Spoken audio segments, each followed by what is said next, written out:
Okay, comrades, I'm happy to welcome you to this meeting. I'd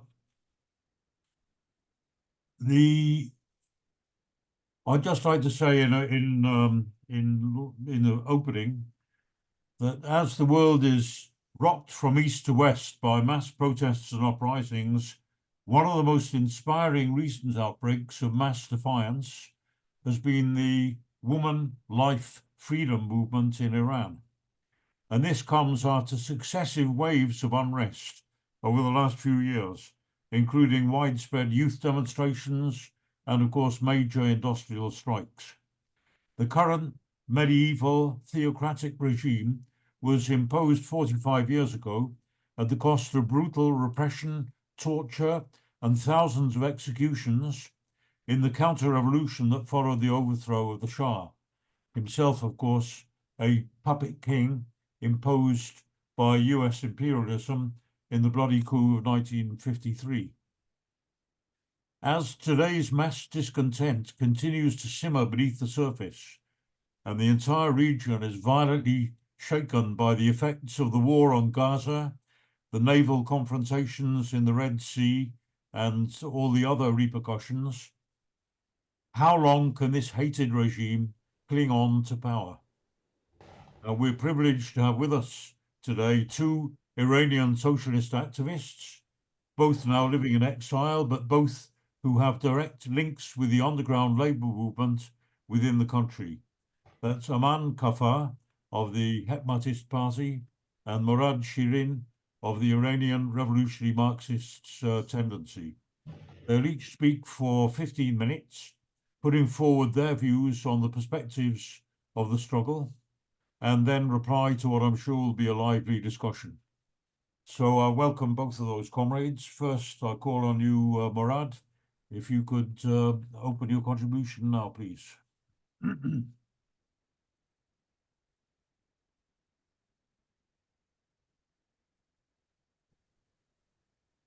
you, Roger and comrades of WIN, for inviting me to speak. I will concentrate on two of the major problems in my first 15 minutes. And then we can, obviously, based on questions, talk about other issues, economic issues, and so on.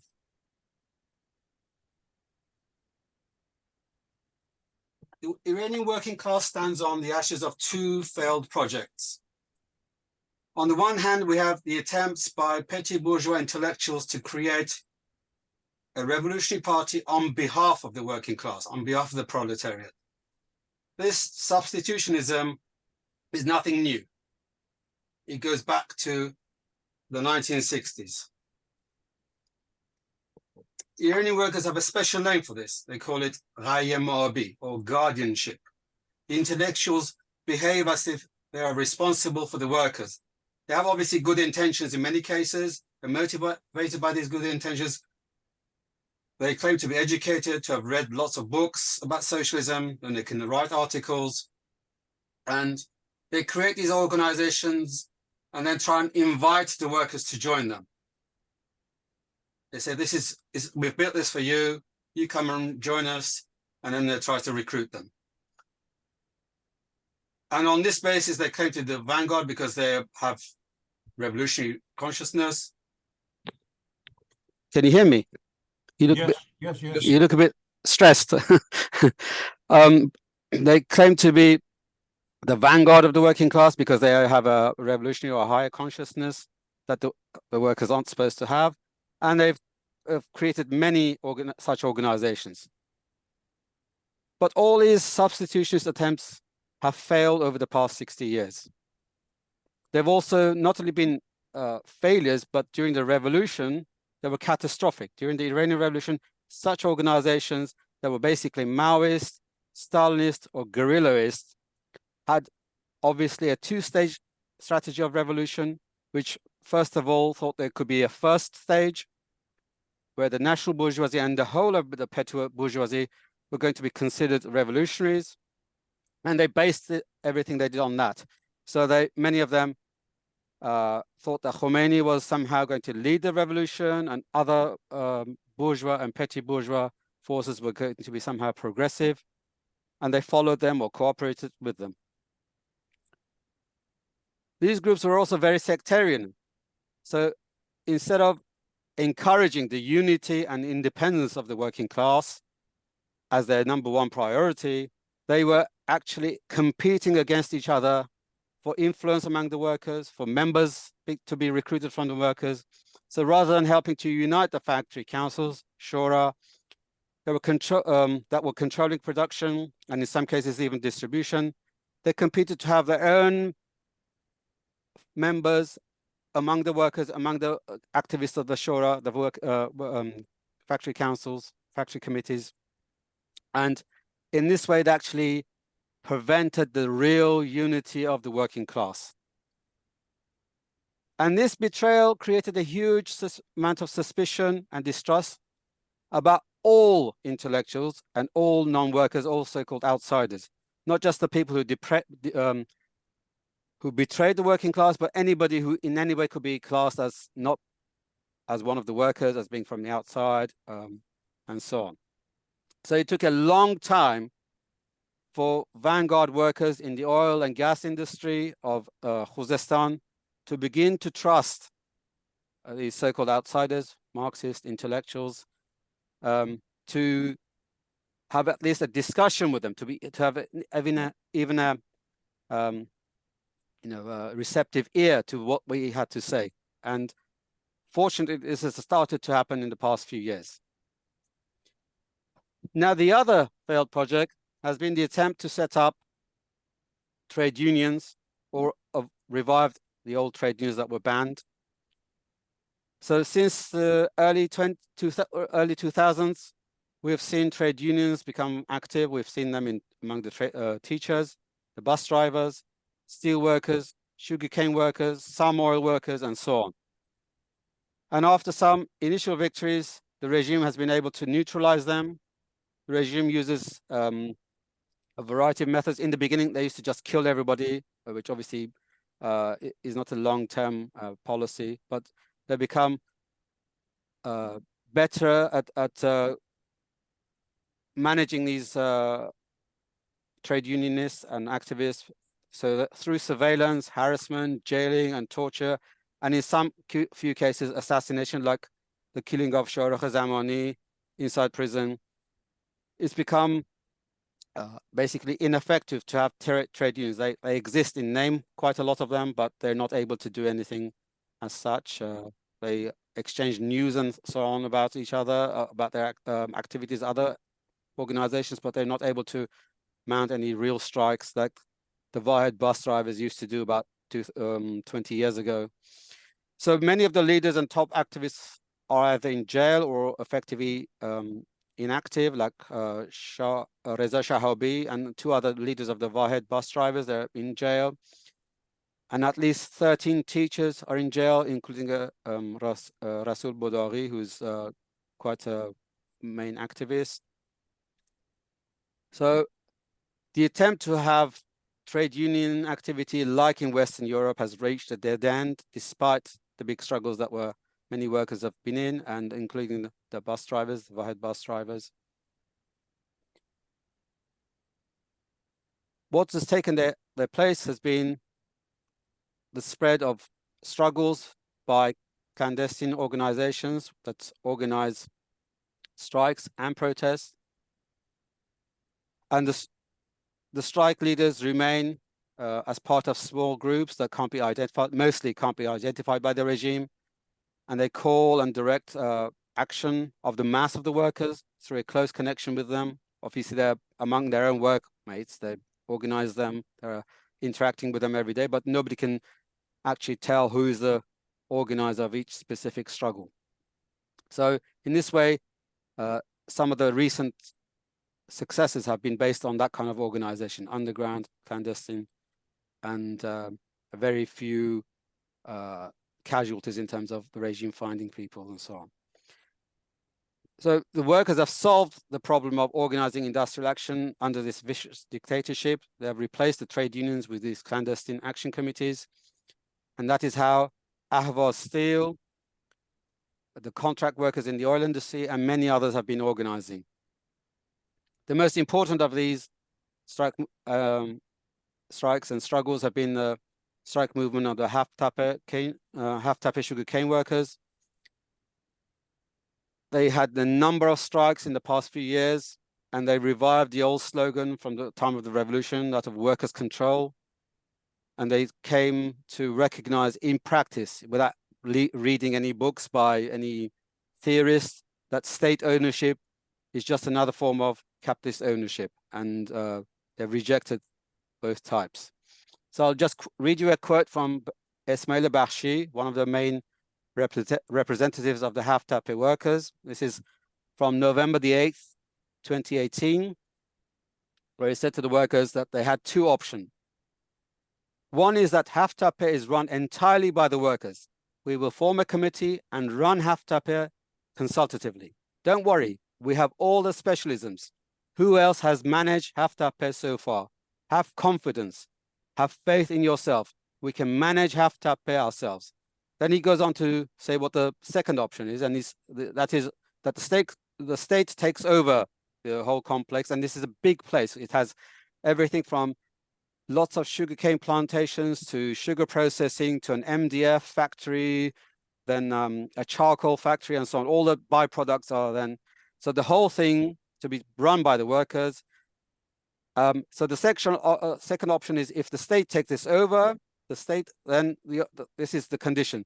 But the state must do all things under the supervision of the Workers' Council and under the general supervision of the workers. So basically, the state has to underwrite our workers' control. And I think this is a very important development. It revives an old slogan from the time of the revolution. There have been one or two other cases, like there was a textile factory, Kashmir, in the Kurdish areas. They also, a few years before that, talked about workers' control, and it's becoming more and more common. And hopefully these types of demands will become more and more widespread. So the clandestine method of organizing strikes and struggles in individual companies and industries is the way forward, but it has to be developed, coordinated, and linked with other industries and cities. And radical slogans like workers' control, opening the books, a sliding scale of wages, which is basically inflation-proofing wages, and sliding scale of hours, which is to basically combat unemployment, and other transitional demands are the key to developing these struggles. So the workers have done their own bit in terms of having an alternative to the trade unions that didn't work under Iranian conditions. But that still leaves us the first pile of ashes, the fake party building, which has clearly failed. The people who claimed to be the vanguard wanted the workers to accept them as their leaders based on reading a few hundred books.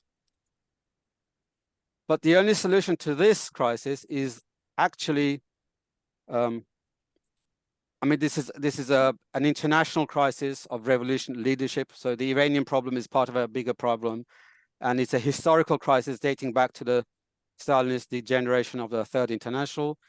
And this can only solve by the vanguard of the proletariat itself. That is the most combative, the most conscious, and the most disciplined leaders of the working class to organize themselves separately from the masses, while at the same time living and working among them, and obviously fighting together with the workers.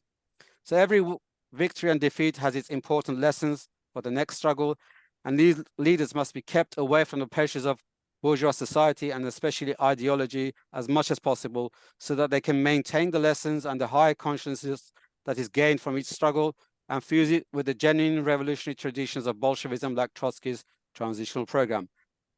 So we have a small beginning in this respect, the Khuzestan Vanguard Socialist Workers Cell, which has published a workers' action program based on the transitional program, and issues a regular workers' bulletin dealing with the current issues of the workers' movement, particularly in Khuzestan, where the oil, gas, and petrochemical industries are concentrated. And they pose transitional demands to solve these problems and raise the workers' consciousness, linking that the day-to-day struggles to the next step in struggle, and eventually to working class power and a workers' state. So I'll stop at this point, and hopefully we can have more discussions about the more recent events and problems like the minimum wage and other discussions that are happening, because Iranian New Year's 2 or 3 days away, and the issue of minimum wage and what is the correct amount, and all sorts of struggles on what's the next struggles will be like, are going to be something that we could discuss. Okay, thank you very much. Okay, thank you, Comrade Murad. And Aman. Listen, let me give you an idea here. There are certain things which I think we have to take into account.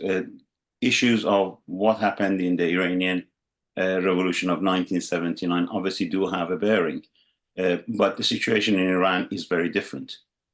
Today, we have got a population of just over 80 million compared to 33 million at the time.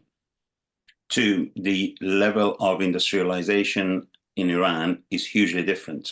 Current estimates are talking about a working class of around 40 to 45 million. Three, we have got huge amount of experience, I think, as when I say we, I mean as the working class in Iran, from the ideas of what was then and what is today. Many of the organizations that were formed at the time are now non-existent.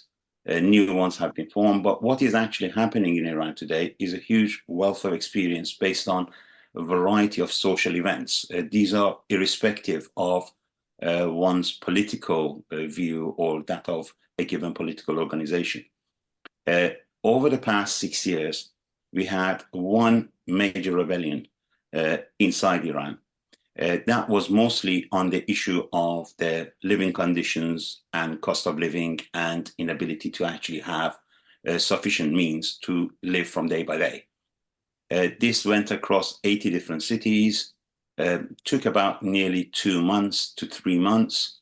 The outcome of this social movement came up in one slogan, and that was the idea of Iranian state having two sections, that of the reformists and that of the hardliners, doesn't mean anything to the people who are actually rebelling. And that wrapped up effectively what was the two main issues that the state was using, as one part being hardliner, the other one is trying to actually do some reforms. So that was one major event. Then 2 years after that, we had another rebellion. This time, again, it spread very quickly. It started with the issue of the rise in the petrol costs, but it spread very fast across the country. But this time, it took a hugely more political approach. And the approach that was there was highlighted in the idea that the state cannot stay any longer. And this was a major event because it actually shook the state. There were a huge number of killings on the protest. The state actually automatically said, you have the right to shoot to all the security forces. But the social impact of that was the beginning of a new era, not from the point of view of the disgust and, if you like, not wanting the Islamic regime, but more of the case of putting up alternatives. You saw red flags in many of these protests, and the outcome of it was a social alternative being formed to the Islamic Republic. At this time, we also had, as before, a variety of industrial actions.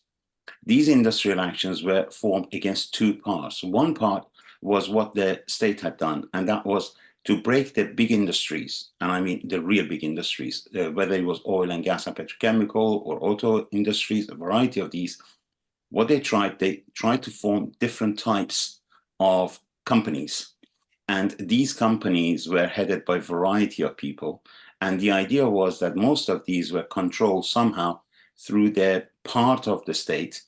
And some used to say that that is privatization, but it wasn't really privatization. It was a way of actually fragmenting the working class.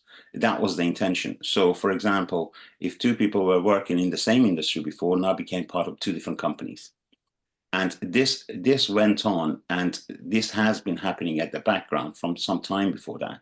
But what happened was, after this second rebellion, the idea came up, and this idea was not something new. It had a huge amount of presence in the working class. And that idea was that the one who is responsible for any changes is that of the state. The idea is that the state is responsible. Morad mentioned Haftarper. The background to that was Haftarper was effectively given to somebody else as a private company.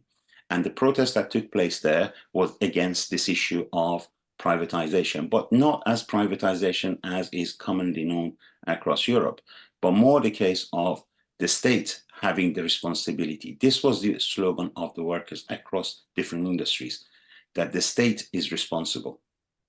Their protest took further.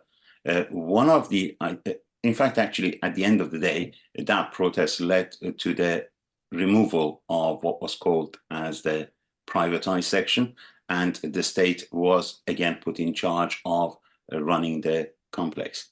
And this happened across all the different industries. We had it in a variety of cities and in a variety of the major industries. Following this, the idea was that the responsibility of the state should go one step further. Responsibility of state in order to actually ensure there is sufficient with regard to the means of living, with regard to security, with regard to all of the welfare, etc., etc. And this time, what we had was a slightly different issue, and that was when it was raised within the Haftarper complex, and that reflected the slogan across the different part of the working class in different industries, and that was that it is the state's responsibility to do this, and if the state cannot do this, then we run the whole place. There was no illusion that in a capitalist society, the workers can actually take control and can run the whole thing. The idea was actually challenging the state, that if the state cannot provide this, then we can actually provide the alternative. And the alternative would be a workers' alternative, not as an individual, not as part of what is the current system, but this was the voice of a growing range of alternative of the workers as a socialist alternative within Iran. It was in that background, with huge support that was across the country, that it was possible, for example, in Haftarper, that we saw one of the leaders of that strike of actually being able to express that. Obviously, he was imprisoned, tortured, etc. But the whole idea behind this was actually formed as a possibility, as an alternative. This was number one. Two, another issue that we have is that in Iran, there is no trade union as such. I mean, there are a couple of syndicates, but really we don't have trade unions as such. What we have is an opening, a loophole, which was opened in part of the labor law, and that was, it was possible for a trade to actually have an organization, and some actually made use of that. This was done in couple of or two or three different industries.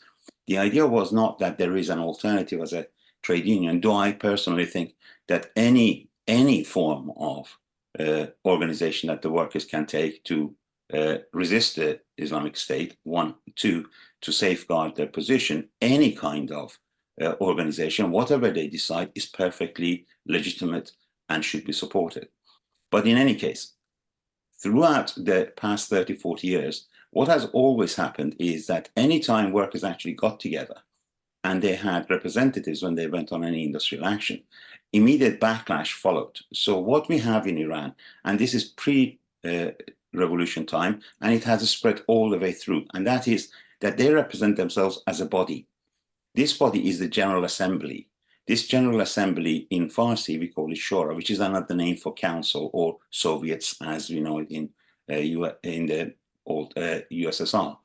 This idea of having a presentation as a body is, one, relying on one factor, and that is that of the running and the working within the working class on one hand.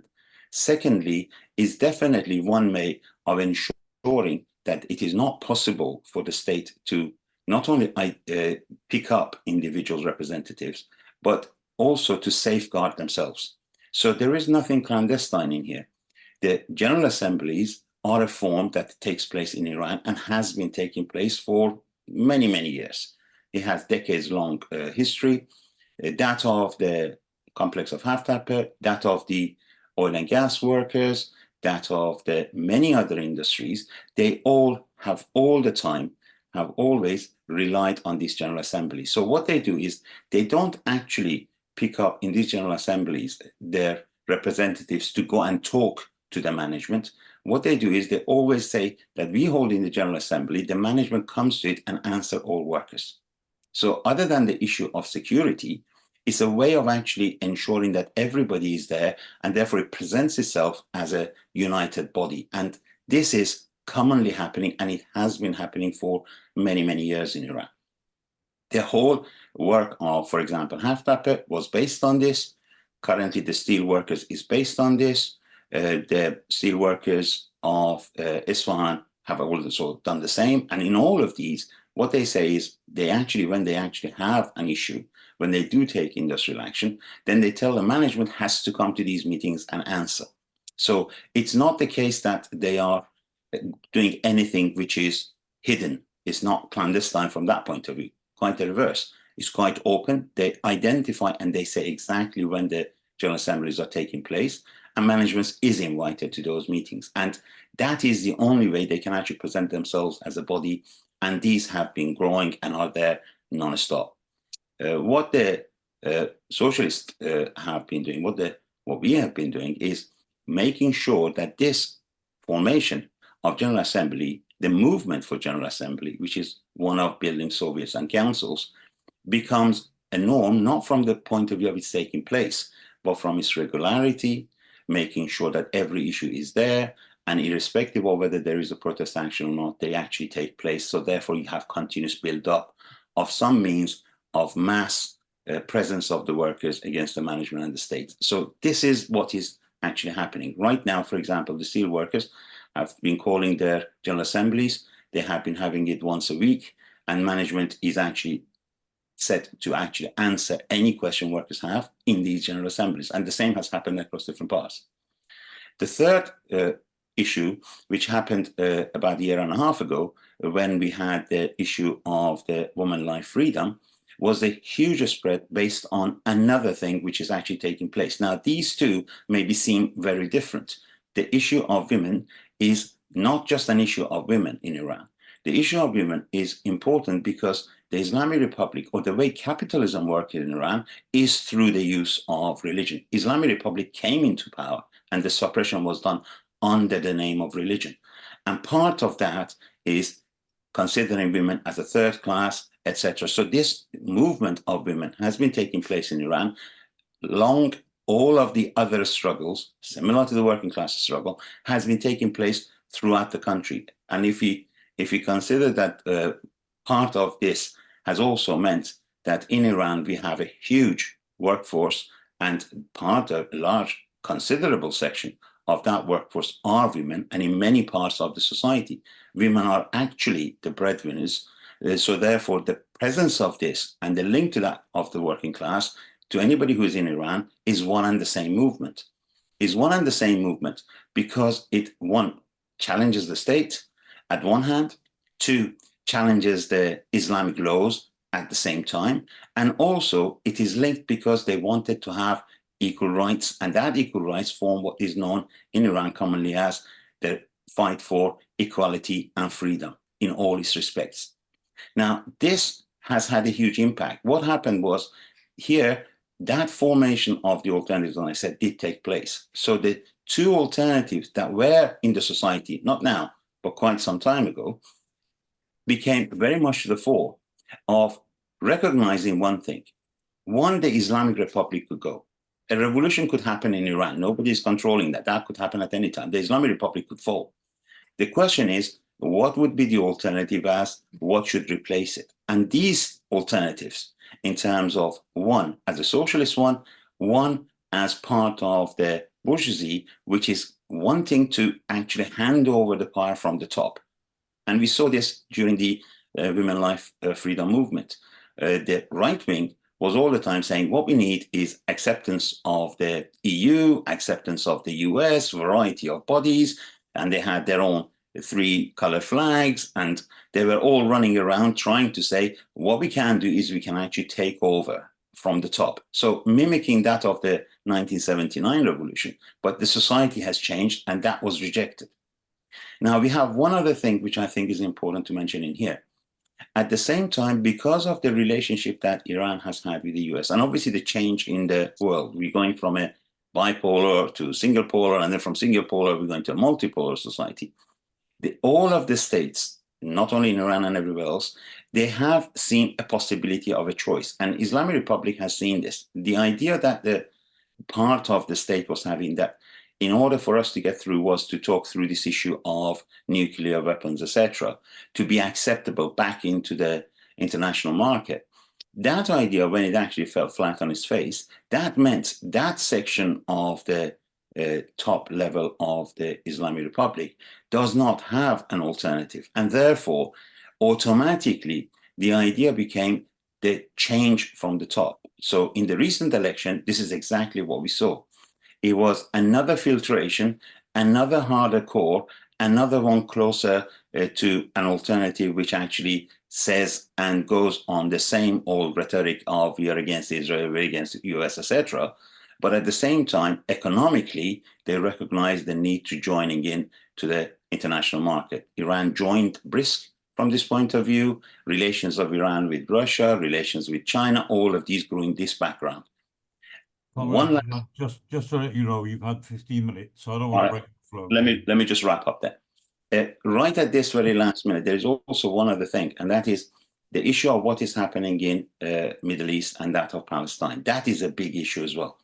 There is a huge amount of support in Iran and has been there against Israel.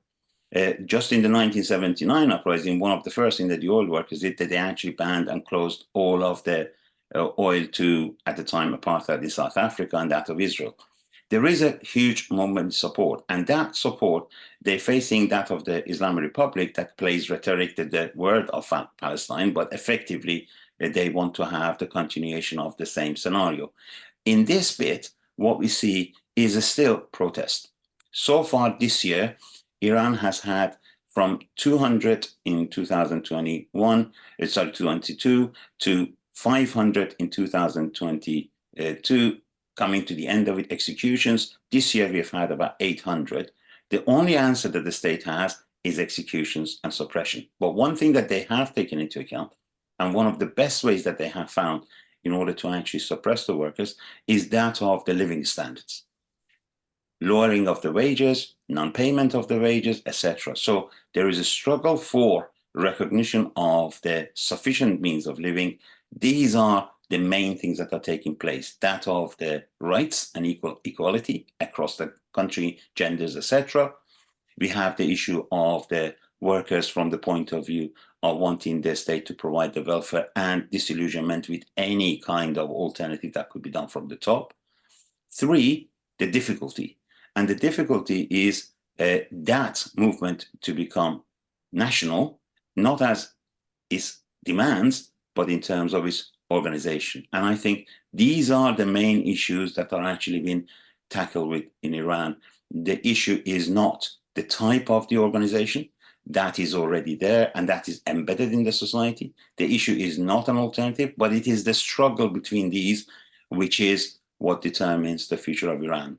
2 alternatives, 2 possibilities, and we're seeing this as a continuous struggle, and that goes on. That's it. Thanks.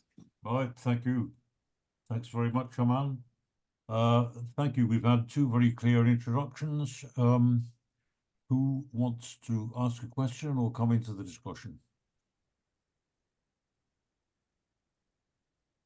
Rolf. Oh, was that not your hand up?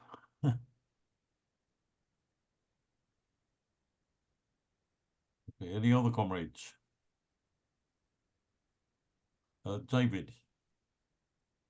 Look, thanks to both the comrades. There's a lot more to the issue of Iran, particularly from the working class's perspective, than is reported in any way in the bourgeois press. So, much of what we've now heard is really important.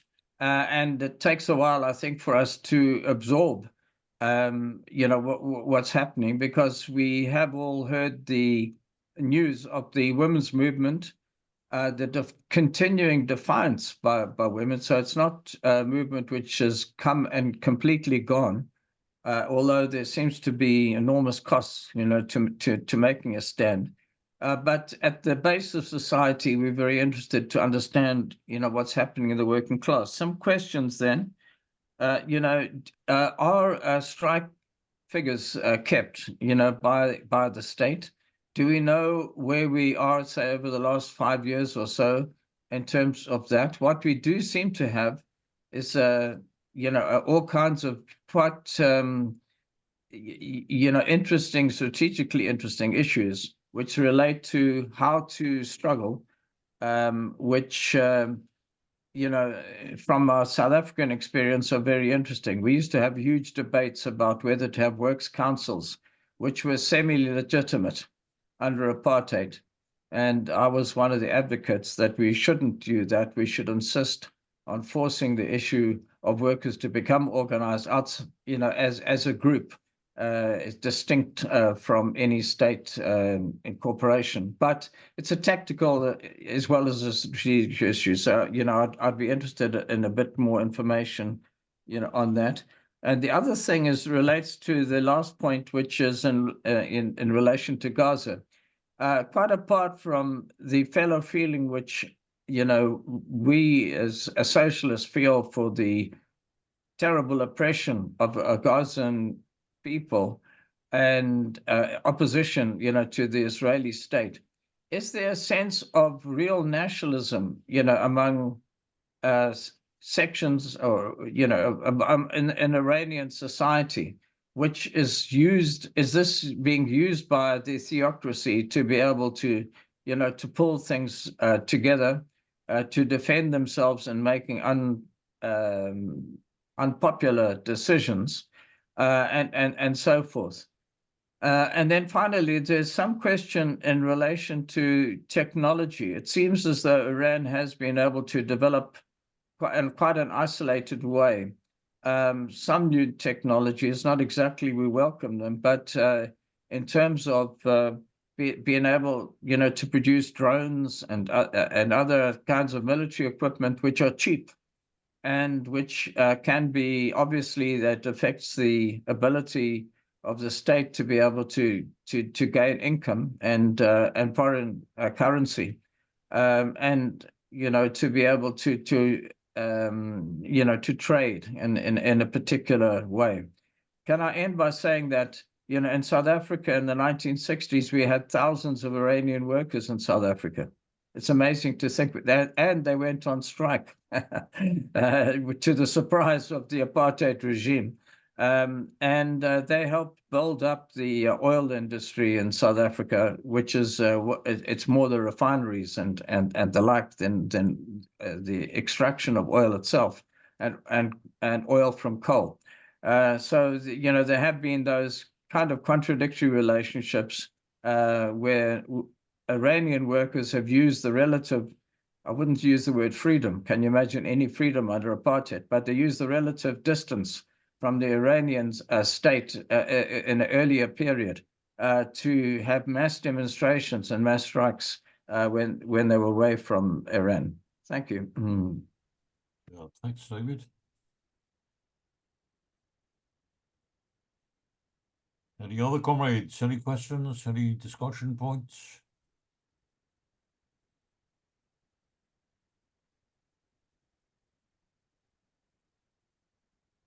Would either of the... Oh, sorry, Dominic or John.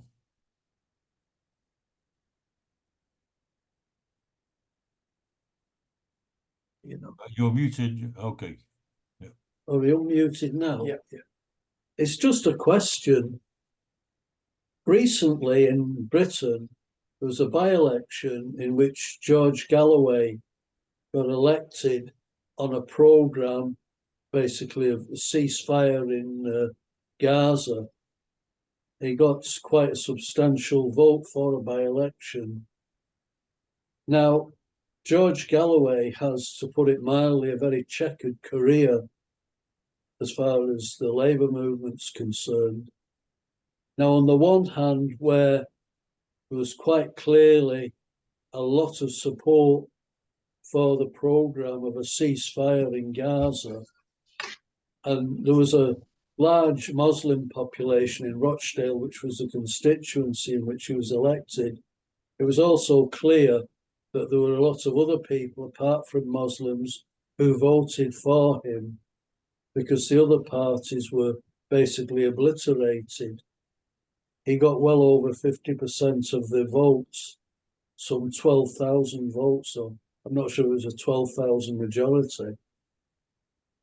But George Galloway, I believe, works for Iranian television, and I don't know what sort of standing he would have. Obviously, I think it would be on a program of being anti-Western imperialism and pro-Palestinian. But George Galloway gives the impression that he could become extremely controversial by supporting, say, Hamas, which I think in Britain, there's a hell of a difference between supporting the Palestinians and supporting a ceasefire and supporting Hamas. So I don't know if he has any standing in Iran or whether it's just a foreign news channel that the Iranian government has, which has no relevance to Iran. Just, you know, it's a question, because I was surprised that he was on this television channel, given the recent history in Iran, particularly the struggle of women against, if you like, the Islamic Republic. So I'll leave it at that, comrades. Thanks, John. Right, who's next?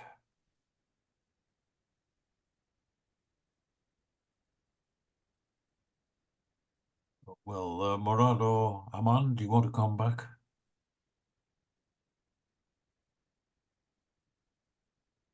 Go on, Murad, you were the first one. You might answer first. Okay, I'll have a go at these. I'm not sure what the Iranian state does with strike statistics. What is clear is that the working class, through many Telegram channels, I don't know if comrades know what Telegram is. It's a social media platform that a lot of Iranian workers, organizations, so-called trade unions and so on, use to basically publicize their struggles, they circulate all sorts of interesting articles, statistics, and so on. So that kind of thing happens through that. What the state does, I'm sure they keep a very close eye on what is going, because the whole society is very massively under surveillance. And what they do with it, I don't know. But as far as the working class movement is concerned, everybody knows that there are lots of protests, whether it's pensioners. There are two sets of pensioners every Sunday and every Tuesday. There are two separate sets of, and they've been on protests every week for about 50 weeks now. And this is obviously publicized through their own channels. There's the teachers. There are lots of protests, not specific strikes. A lot of these lately, because of massive repression, have been protests. People are standing in the street saying, you know, we are earning in rials and having to pay, and our expenses are in dollars. That kind of thing. You know, a lot of issues like not basically being paid in relation to how the prices are escalating in Iran. So there's lots of protests, and these are publicized through Telegram channels. I didn't quite catch the second question. The third about Gaza. Well, it's interesting that although you have tens or hundreds of thousands in other countries going on marches regularly every week, defending the people of Gaza, in Iran, there's hardly been anything, because all protests would have to be state controlled. And of course, if you have lots of people on the streets in Iran, then things could easily get out of hand. If the regime concentrates on its own supporters, that's very small. That's about 10% in the cities, 15% in the countryside, outside Tehran and big cities. So if they're going to have big demonstrations, they would have to make it open to other people, and things could get out of hand. They've had this a few years ago when they had May Day rally for Rafsanjani, one of the old architects of the regime, as it were, to try and support him for his candidacy in a coming presidential election. And the workers, through various slogans, radical slogans, totally upset this thing, and he never came out to, say that, oh yes, I was there and the workers supported me and so on. And secondly, people having had the last experience of the Jina uprising and the way it was repressed, and these things are still going on. A couple of days ago, a Kurdish activist, a very young guy, I think he was hardly 20, it might have been in his teens even. He got killed in prison under torture. So as far as the Iranian people are concerned, the Iranian masses are concerned, the repression is still going on. There's very little appetite to be involved in a propaganda exercise that basically is the regime's demonstration. So they wouldn't want to come out and support something the regime's running. Just one statistic for you about executions in 3 months in autumn, so that's 3 months, 548 executions were carried out in Iran. And there are all sorts of people who basically, in other countries, they wouldn't be executed. So I don't think there's great appetite. Of course, the regime always says, oh, we are under attack. The West wants to flatten us. They're bombarding us with satellites, and they're trying to destroy our Islamic values through satellites. They're threatening us by having troops in Iraq and Afghanistan and the Gulf states and here and there. So that's the thing, and they try and drum up support, especially for something like this total sham of an election where they admitted the numbers had gone down, but obviously it is a totally fictitious number, which would have been massively inflated. As to the thing about George Galloway, well, Press TV is a channel that the regime's had for many years, and even Jeremy Corbyn was there. This is before he became leader of the Labour Party. He was on there, but basically they pay you to go on there. So lots of people who are supposed to be somehow left in the way of being anti-American, anti-imperialist in a vague way have been going on there. So George Galloway obviously still has some kind of connection and gets paid to go on it. But as far as what any weight that person would have in Iran is nothing, except when it's necessary, when it's useful for the regime to say, look, we've got this Western MP saying Israel's gone too far, or whatever, some quote they might have, or some little video clip they would have. But in terms of having any weight, somebody like George Galloway or even Jeremy Corbyn, before he was head of the Labour Party, wouldn't have had anything important to say. Sorry, there was something about the technology. Well, the technology has been partly stolen, partly bought. I mean, the Pakistanis provided a lot of the nuclear technology, for example. North Koreans have had supplied a lot of the missile technology. So things are bought, stolen, or reverse engineered, and okay, there's some development has gone on as well. But yeah, one way or another, they're in a place where they can, and they've had to, because they're being blocked in so many ways and sanctioned in so many ways. They've developed this stuff, and I think it is important for us to remember that this stuff can very easily be used against the workers, the national minorities in Iran. And we saw, like 25 years ago, in a demonstration where they used helicopter gunships against the unarmed protesters. So now the drones and so on could easily be used against anyone who's protesting as well, if the regime thinks it's threatened. Thanks. Thank you, Murad. Aman? Okay, a couple of points. Number one, in terms of the situation with regard to the protests, David did ask, I think it's an important question from this point of view. Number one, insofar as the state is concerned, the protests that took place last year, street protests, and I do stress the way of street protests because they were based on streets and huge amount of youth, etc., that we saw at the forefront of it, and it went in schools, etc. That happened. That protest stopped, and it stopped its street presence. It doesn't mean that has stopped.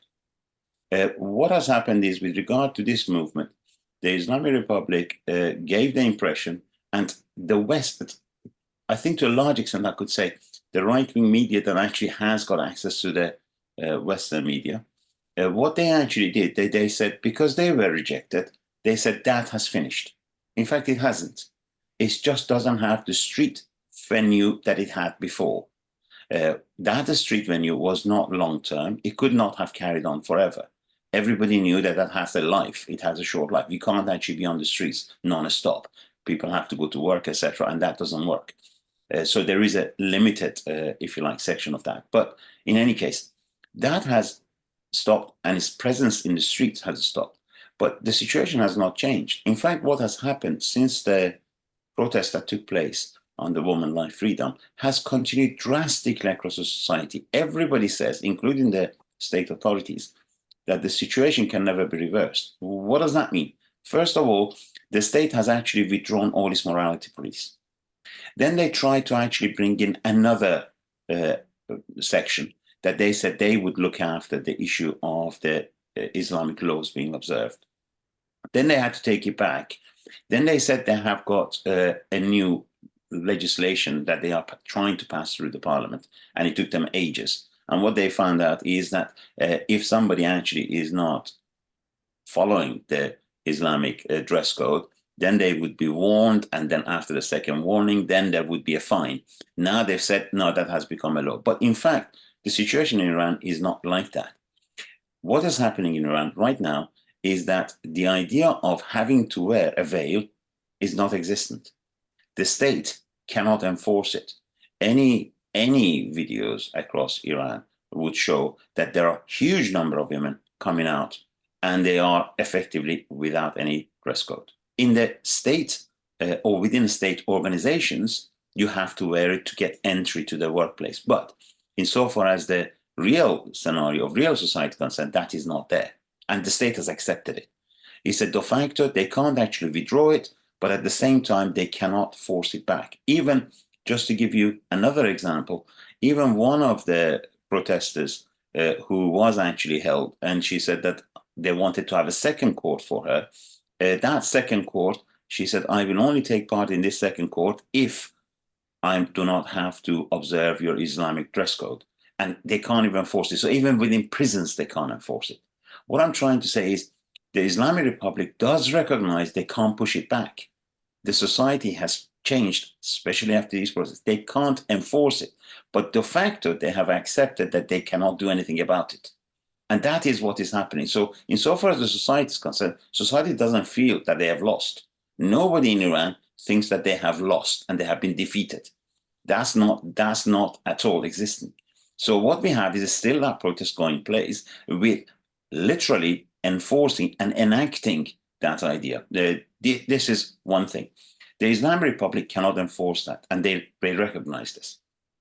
Number two, what we're seeing is a difference in terms of the approach, and the approach which is considerably high in Iran is the number of days of protests.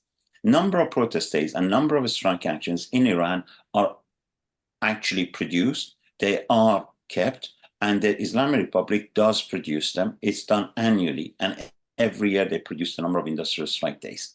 What they do not do is they do not express the real figure.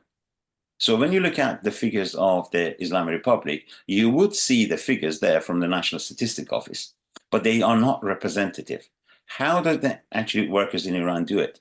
Number one, what they do is when it's a strike action, it doesn't mean that people go home. When there is an industrial action, when there is a strike, they turn up at the workplace, but they do not work. So that gives them one way of actually saying, oh, this means days of work have not cancelled. And there are many examples of this. Why they go to the workplace? Because that's the only place they can be together as one force. That's the only way they can actually talk to the management. This is why I said about the issues of General Assembly. So in Iran, you don't have the issue of going on a strike, therefore workplace is closed. No, the workplaces are open. Everybody turns up. They do not do the work and they gather together. And standing up, and when they actually stop work and they walk out together. Then they all walk in together. So this is part of the way that the workers' struggle in Iran takes place. The embodiment of a mass group is not only from the point of view of the way they actually talk to each other, but more of the case of ensuring of their own security. So every time in Iran you look at it, the number of protest actions therefore becomes a much better measure rather than the number of industrial days of action. The number of protests in Iran are ranging anywhere between 3 to 5 during last year, and this year is anywhere between 5 to 8. And this is per day. Now, part of these, they have tried to make it national. So, for example, when Murad mentions about the pensioners, in Iran, the pensions work in the basis of the state deciding how much the amount is based on the workplace.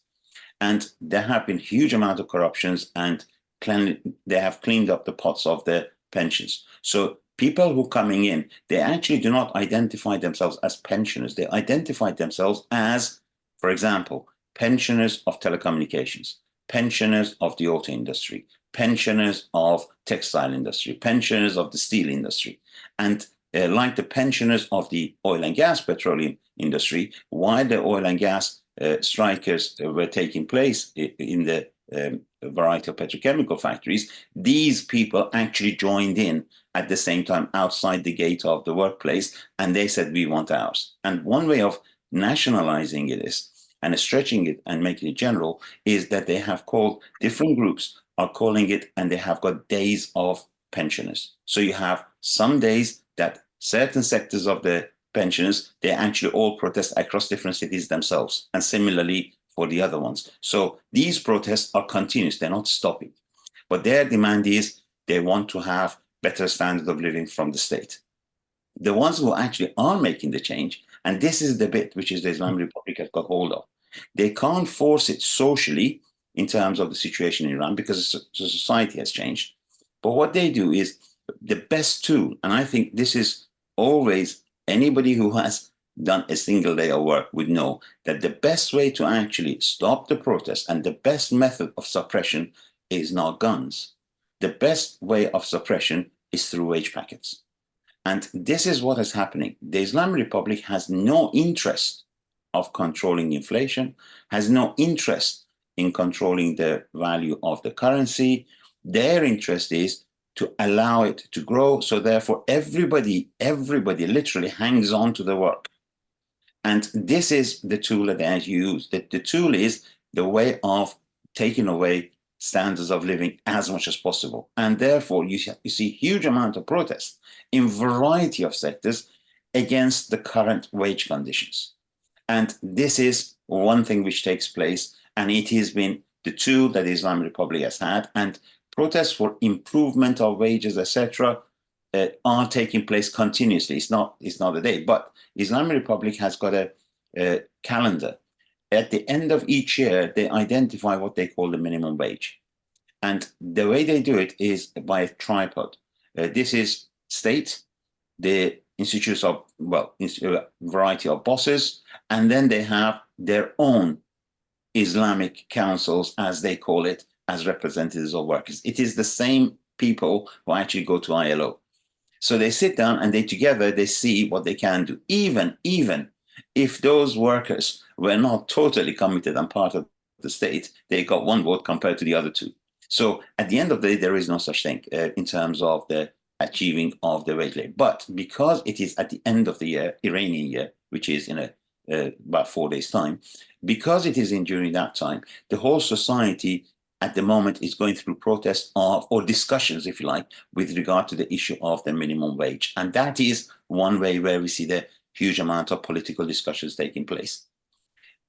Lastly, with regard to the issue of Palestine, the Islamic State did hold a march. They actually brought up their forces. They actually did have a march. What they actually have got an issue is the issue that is built in within the society. And this is important because it gives a picture of the society. As I said, the support for, or if you like, against Israel and for the rights of Palestinians is rife in Iran. The Iranian nationalists, part of the right wing, if you look at any of the right wing media, they continuously say that the state is taking our money away and giving it to Middle East. They're taking our money away and giving it to Hamas, etc. Which is true that they do actually do that. But that is part of the nationalist propaganda, as saying it is supporting, and the right wing in Iran is in support of Israel. What you have is also a society who wants to express its solidarity with Palestinians, but they do not want to be aligned with the state. Now, we've seen this in a variety of issues. For example, we had this in the Black Lives Matters. That people did not want to actually see the issue of the way that the black people were treated or the racism that is rife in the US. But at the same time, they did not want to go to what is preset format of the Islamic Republic propaganda. And this is a similar thing. So what we see is expression of support through different ways, but not through mass marches, because the state would actually use it and make it as part of their propaganda. And that's why in Iran you don't see large marches. It's not because the support is not there, as we can see it and hear it across all different workplaces. But what we see is not in the form of street protest, one, because of obviously the issue of the state that would not allow independence from that point of view, two, because they don't want to be aligned. So this is the situation there with regard to part of that section. The last question that I think Dominic was asked with regard to George Galloway, the Iranian Press TV is a satellite TV. This is a satellite TV that they operate. When they did the economic embargoes and variety of closure of trade in Iran, one of the things that they did was they said that the Islamic Republic cannot have its own satellite TV. So it became hugely downgraded. What the TV does, to a large extent, is presenting itself as a satellite TV. And as a satellite TV, broadcasting in English is not something that you would actually hear and look at inside Iran. It's very similar to right now here saying, for example, how many of us listen to the BBC in Arabic or Chinese, if you know what I mean. So it is similar to that. So the Press TV does not have viewing in Iran, and is part of the presence of the Islamic Republic abroad. In that part, they actually invite variety of speakers.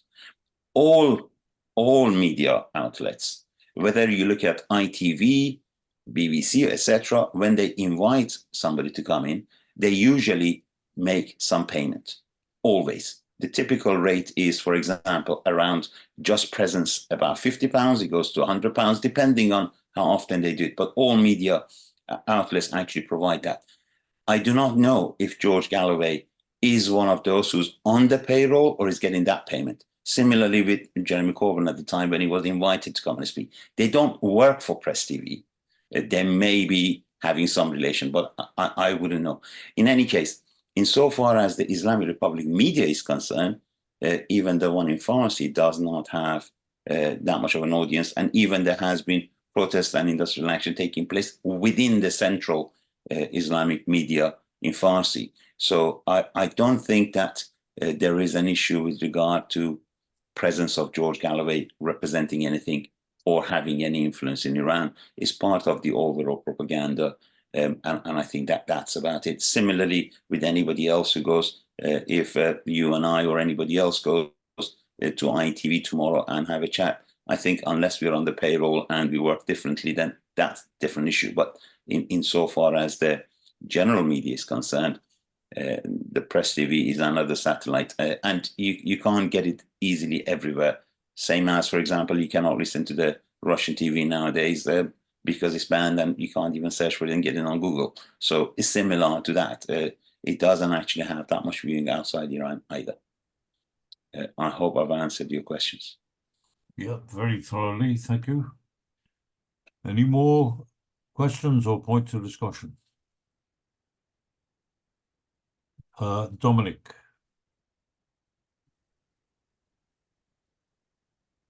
Yeah, it's just on the question, on the thing that Iman raised about inflation.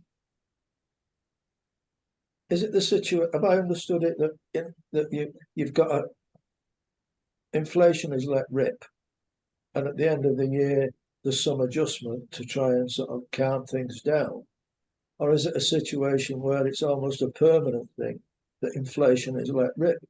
Because if that's the case, surely all they're doing, it's like closing the safety valve on a boiler and keep shoveling fuel in. It's going to lead to an explosion.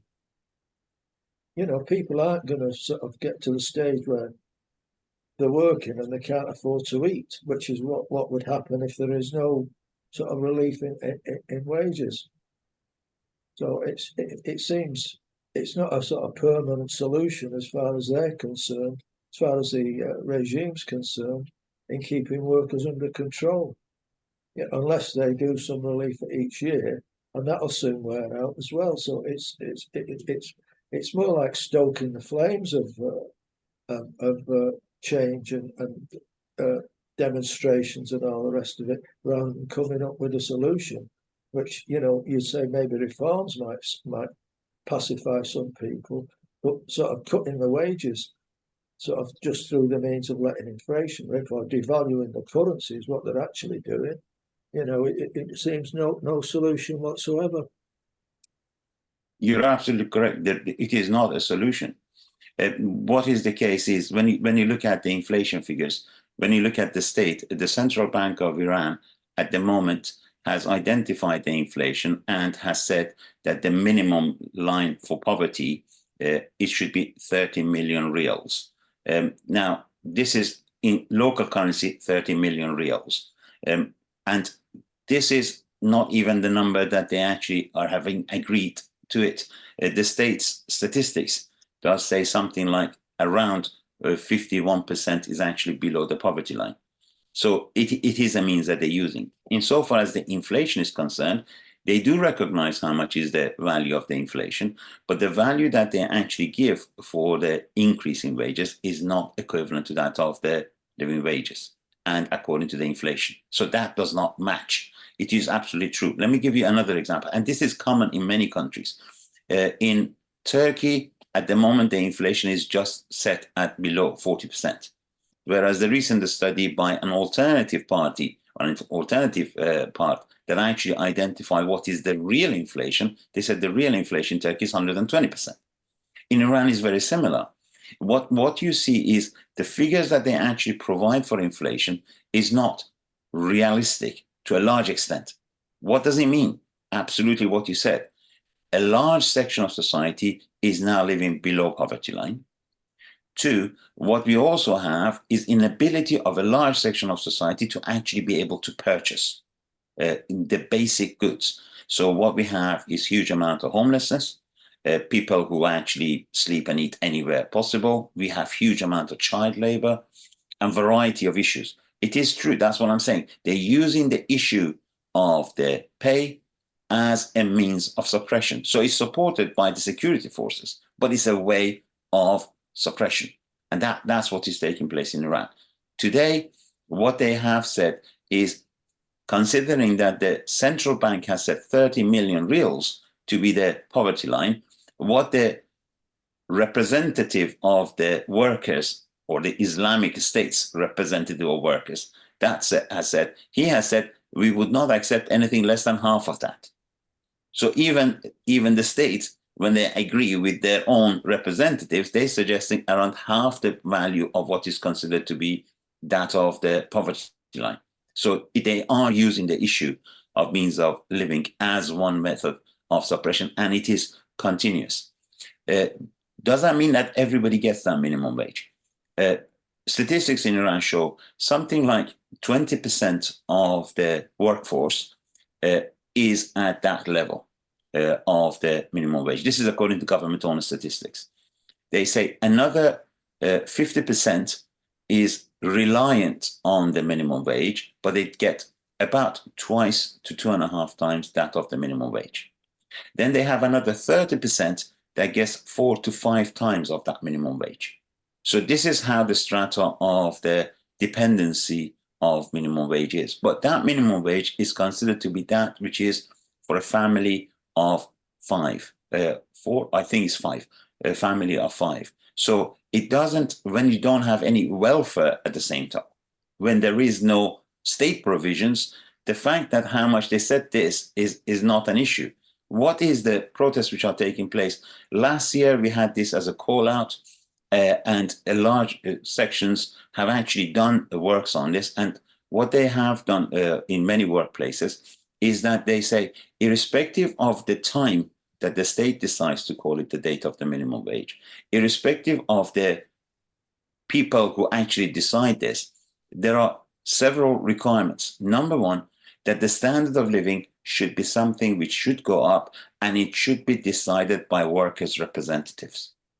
And this is a struggle that is taking place. The fact that it should be workers' representatives to make that decision, not the state. So the issue of even determining how much is the minimum pay is a point that is actually being thought about. Right now, there are a variety of protests and industrial actions taking place about the issue of pay. And interestingly enough, for example, the steel workers in the city of Isfahan, which is a major steelworks, during the time of the protest of women life freedom, they went on a strike for higher pay. They don't get minimum wage, obviously. They were asking for higher pay, and the state automatically said, yes, that's okay, we'll give it to you. When it came to the petrochemical industry, they gave it to part of it was promised, part of it was paid, but part of it was not paid regularly. And they paid it to some of the companies within the oil and gas chemical industry. So the state is playing that division, the use of variety of issues, like, for example, you get extra depending on how many children under age you have. You get issues with regard to the years of experience. There are a variety of sectionalization which is taking place. And part of our protest at the moment is those are irrelevant. They should be the minimum that everyone should get and it should have as part of the welfare. 2, there should be something which is minimum considered for everyone. 3, we should get rid of all these contracts which are like 0 hours, but in Iran we don't have 0 hours, we have blank documents. Getting rid of this, and permanency. So steel workers in city of Ahvaz at the moment are on a strike. One of their demands is complete end to any temporary workers, complete permanency of all temporary workers with permanent contracts of employment, and renegotiation of all of the variety of the benefits that they should get, and recognition of that as something that should happen. And if it doesn't happen, there would be another strike. So the day before yesterday, they issued another ultimatum. They said, if this doesn't take place, we will have a protest in the city, and the city would actually come in. So all of these are taking place, and that's part of the continuous struggle. That's why I said the society is full of protests, a huge amount of protests everywhere. The problem that we have is not the issues, it's not the demands, it's not what workers are doing. No worker is actually sitting quiet. Nobody in Iran is sitting quiet. There are protest action. The question is very much another one.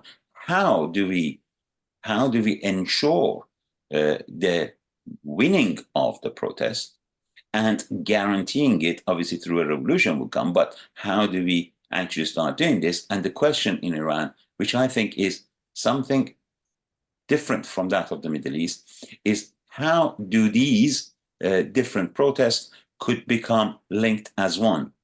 That's one thing. Now, when I say linked as one, I don't mean that the demands are different. The demands are very much the same. The question is, linking them means how within the working class that relationship works. Obviously, having a party here does provide some of the links, and obviously that is one way of actually looking at it politically. But the question of the work is the linking of those. And we're seeing this. We saw it in the south of Iran. We saw it in terms of what we see at the moment in the steel workers. One of the demands of the steel workers in the south, in Ahvaz, is that they want to have the same pay across the whole industry, not across one place, but across the industry. So the issue of industry having the same pay is becoming one of the ways of linking these. And these are continuous issues that are being discussed and suggested across different parts. One of the other suggestions is the linking between these and the timing of it. It's impossible to have them at the same time, but how do we actually get this done? And I think this is what an organization, what the presence of organizations do, and this is what the working class in Iran is tackling at the moment. The question of political linking and representation from that point of view. And this is something which has been going on for several years. There have been a huge amount of, I think, progress on this, but we're seeing this in different forms. And obviously there are issues of how this link could be done without making it a security problem. And that is a big issue. I don't mean about meeting, I don't mean about demanding, but I mean in terms of coordination, which is done naturally through the working class, and it's done naturally by their contacts between different industries. But how do they make this to actually be formed? Then that is an issue. Today, there are 2 or 3 main issues which are national. One is increase in pay according to the proper level that is acceptable. Second point is end of all of the temporary contracts and permanency and clear contractual issues with regard to employment. Third is availability of facilities across the whole society. And these are some of the very, very common demands, and even for that of the time where they actually reach the retirement age. And the spread of this is huge. I'll just wrap up with just one sentence, and that is, if you look at it, for example, from Iran at the moment, there is huge amount of industrialization, as I mentioned earlier. There is not a single small village in Iran that you see that before we had only cities as the major parts with industry, but everywhere else, now you see not only mobile phones and a variety of other things, apart from very, very, very distant corners of the country, everywhere else across the country, you see electricity, etc., etc. But the issues are the same. Ecology is another one. We're having huge amount of drop downs in the level of the earth because of the dryness of the under containers within the whole strata of the earth, lack of any care for the issue of the problems that has arisen across the country. These are common things which are general. Issue of ecology is one big issue in Iran, although if you look at it from the point of view, as David said, in the media, you don't hear any of these, but there is huge, huge issues and protests which are taking place about that as well. This is a constant battle. The question is very much, as I said, the fact that which one could actually come through this. And I think we are going through that process, but every day you see the state actually pulling back, and the balance of power has, because of that, has changed in Iran. That state is still in power, but the balance is very different to what it was 2 years ago. It's incomparable. Thank you. Thank you very much, Aman. A lot of information, and it's given us a real insight. Comrade Murad, do you want to add something? Just a comment about the statistics. Statistics in Iran has always been a bit of a fantasy. Even decades ago, when they said the inflation is X%, you would normally take it as to be double that. And conversely, when things like unemployment, they would say it's, say 5 million, you would automatically double that, and they say it's 10. They've always been consistently making it look twice as better, and it really is. There have even been cases where the Statistics Bureau has had differences with the central bank or the Treasury, one saying inflation is that much and the other one saying that much. There's so statistics in Iran has always been a bit of a convenient tool for the regime or a particular faction of the regime.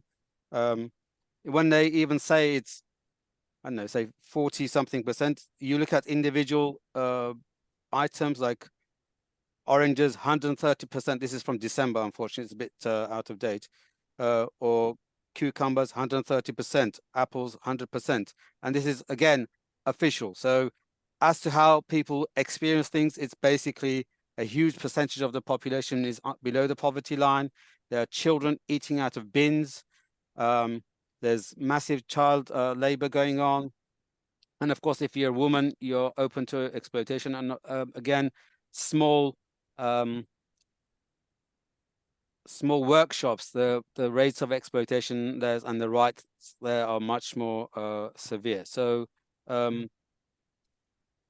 in terms of statistics, I think everybody agrees. Anybody who deals with what they put out, it's a massive fraud, and we have to consider those. As for there being discontent, yes, there's lots of discontent. Every year something happens. Fuel prices go up, people come in the streets, smash things up, smash even the poster on this is so-called Revolutionary Guards little kiosk or whatever, their booths, they smash those up, set things on fire and so on,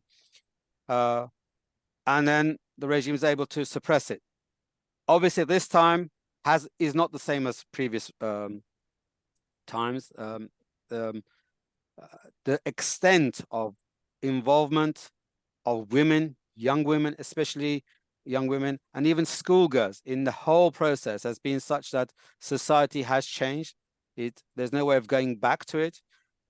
But the important thing is it is not in a state where we can see any revolutionary prospects coming out of this, because for that you need a specific type of a party to be able to lead the working class in a revolutionary situation. There's no going to be automatic, just because there are lots of people on the streets, a revolution just happening. It has to be planned by a specific group of people. This is the people who've been developing the strikes, leading the strikes.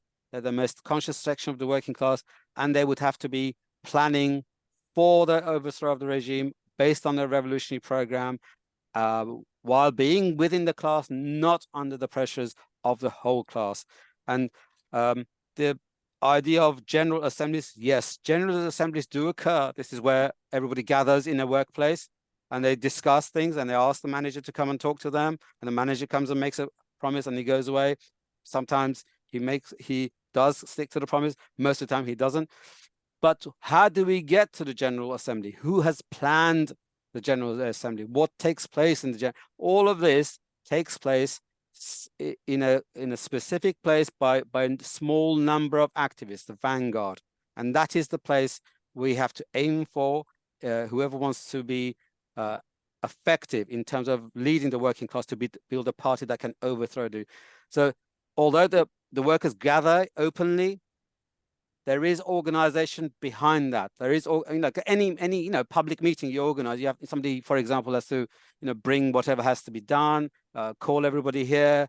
A lot of that can actually happen through Telegram, of course, but there is organization behind any public meeting. And in this context, obviously, when you have a general assembly, the workers gather and discuss something, there are numbers of leaders, and that's the whole point. Nobody knows who the leaders are exactly. And the strike leaders are there, but they're among the workers. It's their workplace, and they're among their workmates. So that can't be identified. And that is the basis of a party that can punch through, smash the worker, the capitalist state by the workers, and create a worker state afterwards. Trade unions on their own, based on general assemblies and so on, cannot do that. And that is what is we've had these things for decades. They're not able to. We have street protests for decades. There is something missing, and we have to recognize that is the number one priority of revolution Marxists, to fill in the gap between an organization that can take today's consciousness, day-to-day struggles, and link it to the issue of seizing power by the working class? Thanks. Thank you, Murad. I'd like to make a very brief comment on that. I haven't said much because I've just been soaking up the information that the comrades are given, which I think has been absolutely striking and eye-opening. But I would question a little bit about the last point that Comrade Murad made. Of course, it needs a revolutionary party and a revolutionary program to carry a revolution through to a successful conclusion. But what we're talking about, a revolution doesn't happen overnight. The revolution starts with the collapse of the old regime. And we've seen countless examples throughout history where without any, at least without any visibly conscious revolutionary leadership, that regimes have just collapsed. The Russian Revolution itself, the Tsarist regime just fell to pieces with simply a protest of women on the streets. And by the way, it's very significant, I think, that in Iran, and particularly with a culture that has been very much misogynistic and so on, that we see that at the moment the most courageous protests and courageous defiance of the regime has come from the women, just on this issue of their dress code. And of course that reflects a general discontent, which of course we've seen building up, boiling up, if you like, over several years and erupting every 2 or 3 years with one big outbreak after another. But the question is absolutely right, of course, that we need to prepare for events like this, and the fact that there are revolutionary groups, maybe clandestine groups, maybe also underground groups, and that discussions are taking place, so that links are being made, and so on. That's very important. But we wouldn't say that those groups themselves would affect the downfall of the regime. It would be a mass outburst. We've seen so many examples. The Russian Revolution, I said. I'm thinking just one that occurs to me now. We've got a Greek comrade here. In 1974, the government just collapsed. It literally, the ministers just fled because they got themselves into a situation with the war, in the upheavals in Cyprus, where they just suddenly, there were ministers who actually were on record as saying, we're just ridiculous, we're a ridiculous government, we just got to pack our bags and flee. So many examples like that. The Iranian Revolution of '79 was not led by a conscious revolutionary vanguard. The fact that there was not a revolutionary vanguard on hand led to the whole derailing of the revolution and its hijacking and its takeover by this very reactionary, counter-revolutionary, theocratic regime which took over. But that's just a comment. I do think, it seems to me, and I'm simply really based on the reports of what the comrades have said and the very sparse reports that we get in the press, it seems to me that Iran is on the eve of a gigantic earthquake. And we see that with so many signs of discontent. It seems to me that the regime has a very narrow base. Correct me if I'm wrong. But that being the case, it seems to me it could topple over any time. It might last for 5 years or so, or it might just come crashing to its downfall next week. I'd like comrades to comment on that, whether they agree on that. But then the question comes that Murad has raised quite rightly, of how prepared is the vanguard, how prepared are the conscious leadership or potential leadership of the working class to be able to raise it above simply an outburst of discontent and to actually lead to the building of a new society. So I'd welcome any comments from any comrades, and of course from the two speaker comrades. If nobody else wants to speak, I'll ask Murad again to come back. If there's nobody else, I think you've raised an important question here. Among many people, and this is not just by Iranians, you see it throughout the world, is people get a bit excited. They confuse a revolutionary situation with a revolution. So, you know, when I'm sort of paraphrasing Lenin here in a very concise way, when the ruling class can't rule in the old way, when the working class or the masses won't be ruled in the old way, and you see a big growth in mass activity, you have a revolutionary situation. This is obviously a very condensed version of what Lenin said. Now, this you have it all over the world. You know, you have situations where the working class can't take what the capitalist class is dishing out for years and years, and they come out in the street, they smash things up, they burn things, ministers flee. You know, Sri Lanka, one of the recent ones I can come up with, where people really were out in big numbers, stormed the presidential thing. They were in Rajapaksa's swimming pool, in his gym, and all these things. But there was nothing to actually overthrow the state. When you have a revolution, and of course the Iranian revolution was a revolution, but it was defeated because there was the one thing you need to add to a revolutionary situation is a revolutionary leadership, conscious of where this whole thing has to go in terms of overthrowing the state, smashing the state, and having a workers' state replace it. And it's not a matter of just the workers coming to power. The workers have to lead everybody else. They have to have a program that can solve the national question, the women's question. Everybody else's problems have to be, and this takes years, obviously, through many years of struggles and being in among the masses, in among the workers themselves. And this is when this specific type of party is able to lead the revolution to success, to smashing the work, to through the workers' struggles, smashing. And of course, the state does get weaker. It is not able to suppress in the old way, like the Shah's regime, the Savak security apparatus of the Shah wasn't able to suppress people in the old way. So you know, you had more and more activity in the streets and so on, in the factories. They couldn't quite control things, but that has to be there. And on top of that, it's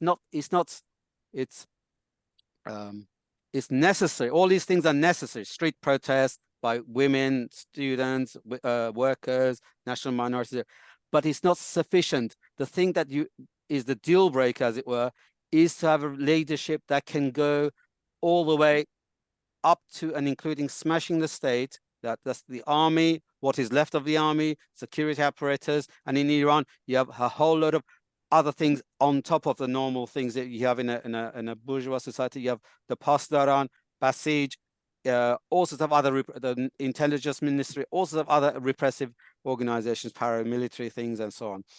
So only a specific type of party can organize for this while the repression still, it is no use waiting till the repression is almost ended, because it's too late by then. That's unfortunately what happened to some of us last time.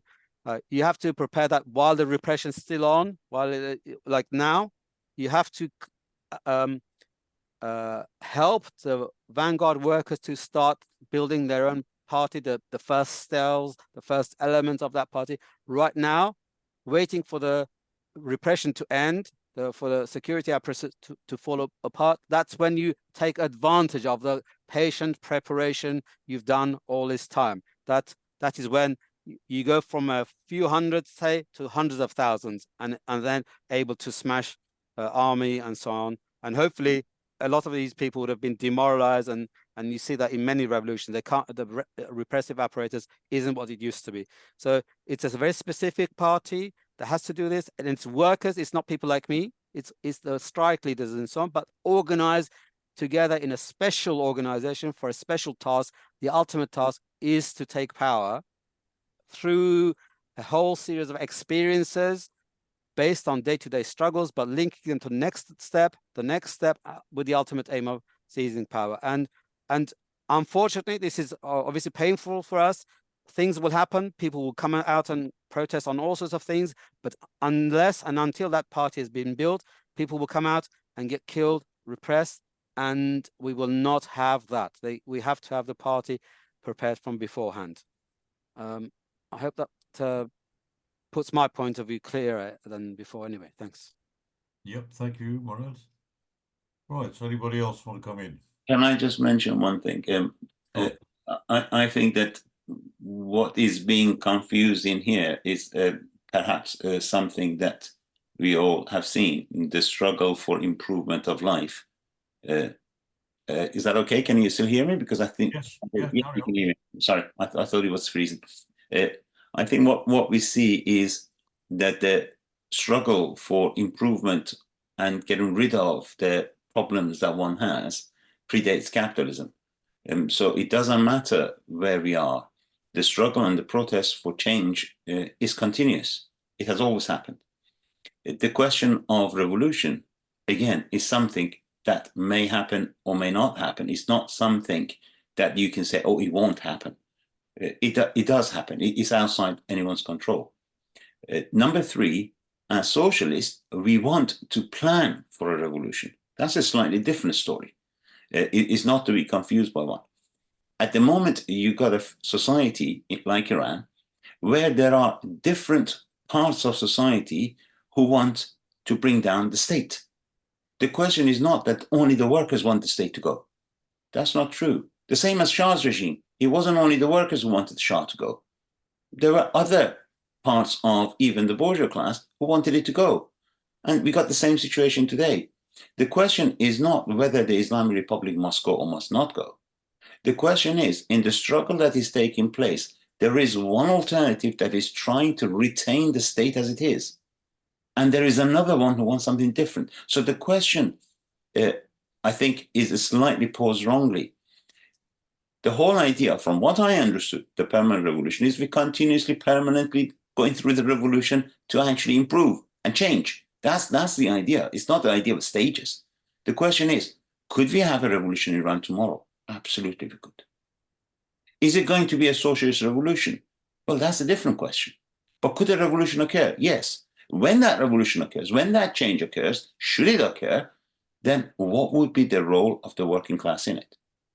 I think that's what Lenin's attitude was. In 1905, it was the same thing. The question is, there is a revolution, there is a bourgeois, that was a bourgeois revolution. Not every revolution is a socialist revolution. There could be a bourgeois revolution, but does that mean we sit back and we say, no, unless we are ready, unless the...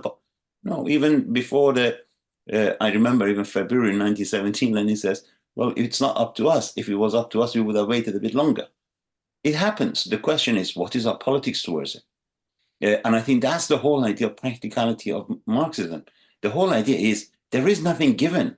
We change things. We, as human beings, we are the force to change. The question is, one, how? Question number two, why do we assume that the socialists are all outside the working class? Who says all the communists are outside the working class? Why don't we accept that there could be a lot of workers, and I do think as a movement, since Marx's time, the whole idea of communism was built on an actual movement within the working class, within one capitalism. Marx actually formulated it to a large extent. It's not because Marx created it. That existed. Communism existed in the working class. Now, after 200 odd years, I would be very surprised if anybody says in a country with a huge working class, there is no socialism or communism trend within the working class. So the idea of running into it or attracting it, etc., is not the question. The question is, if I was like if I treat any other worker in Iran like myself, if I assume they know as much as I do, if I assume they have got a lot more experience than I have, and they are working a place, what are the things that they would do? So the question is not what we want to tell them to do, but the question is, if we treat them the same, I don't think Roger has to be in a factory to be Roger. There are hundreds like Roger already there, like me, like you, like everyone else. That movement exists.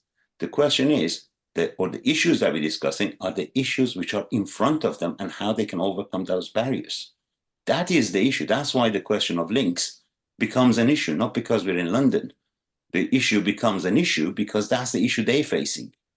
and the question is the same for them. So it's not a question of taking things into the working class. The question is that already exists. What is the response, and how could that be helped and progress forward? We can't shout, if you like.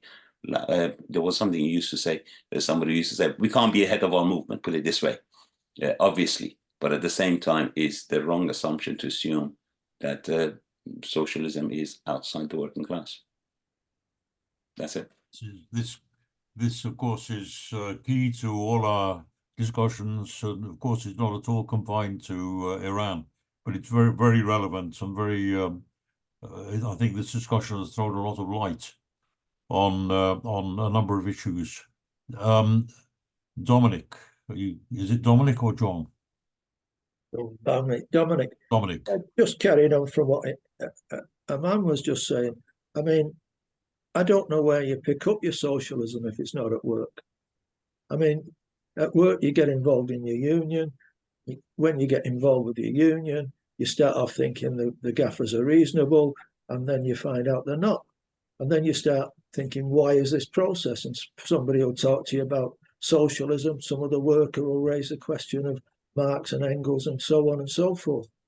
You know, that I mean, I don't know what it's like today. I mean, my experience of work was cut short when I was 40. But before that, you know, I was a shop steward. I was convener of a small union at a large factory. But we discussed the question of socialism. We discussed the question of what sort of struggle we were in.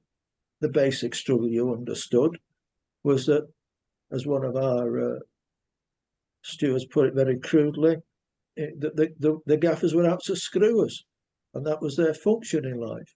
You know, you look at the sort of exploitation and the whole question of the exploitation of the working class, which is going on day by day. These lessons are not lost on workers. The thing is, when the whole thing starts to accumulate and you reach a situation where there's no other way forward, there's no pay rise, there's no food on the table. I mean, I think we had a discussion some time ago where it was talking about every revolution has started with a demonstration for bread. You know, that's the sort of situation when there is no way forward. And it's a bit too late when there's no way forward to roll up with a party and say, here we've come to lead you. It's a chicken and egg situation. The party's got to be there in the first place. I look at the Arab Spring and think that most of the countries sort of crumbled. Most of those crumbled. The place it didn't immediately crumble was Egypt. Why? Because you had the Muslim Brotherhood there, who were part of the community, who had a program. I'm not saying it was a right program, but I'm just saying they were there, and they took over the situation for a while. So if you're not involved in the working class to start with, it's a bit late coming along and saying, we'll lead your strike. When you're out on strike, you just tell them to bugger off. Pardon me. So I think it's a question that the ideology has got to be sown in the working class. The program's got to be put forward, and that's the role of the working class in transforming society to me. Yeah, thank you, Dominic. Obviously, this is a question which goes right back to the early history of our movement. Of course, it's the issue that that was in the early debates within the RSDLP of whether or not socialism is something to brought outside from an intelligentsia to the working class, or whether it's rooted and springs from the working class struggles. And I think Bolshevism is rooted in the recognition that socialism is something that springs from the working class itself. I don't think any of us would disagree with that, by the way, but I think it's a point that is very relevant to this discussion. Yes, Comrade Andros.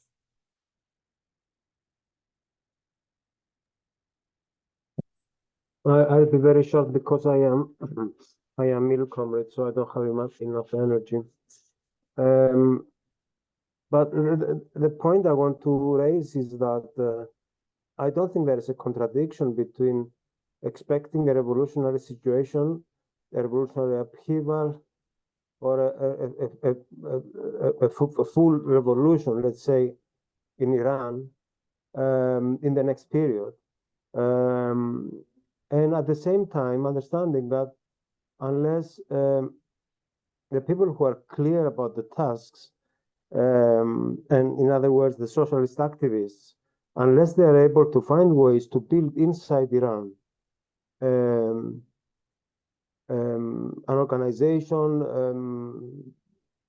a network, some form of organization anyway, of activists who are very clear about the tasks, and they want to push the revolutionary developments in the direction of a victorious working class revolution. Unless these people are not there, then the revolution is bound to be derailed. I don't think there is a contradiction between the two.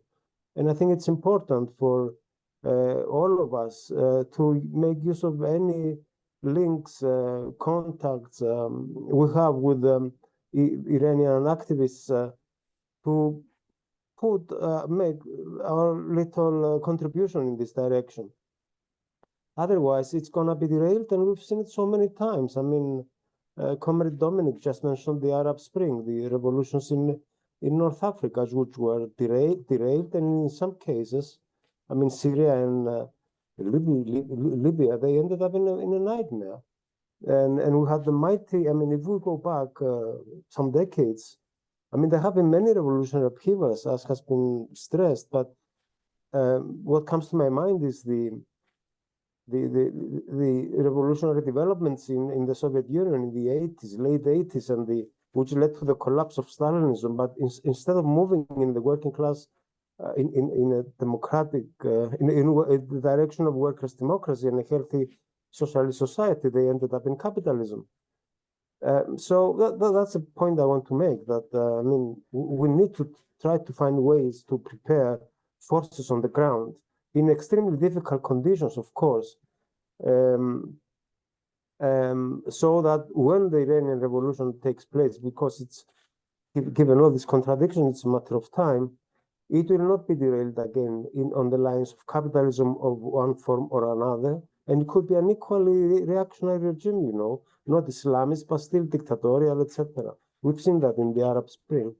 Build the force on the ground so that we have good chances to provide, let's say, you know, the first steps in the direction of capturing power by the working class. Thank you, colleagues.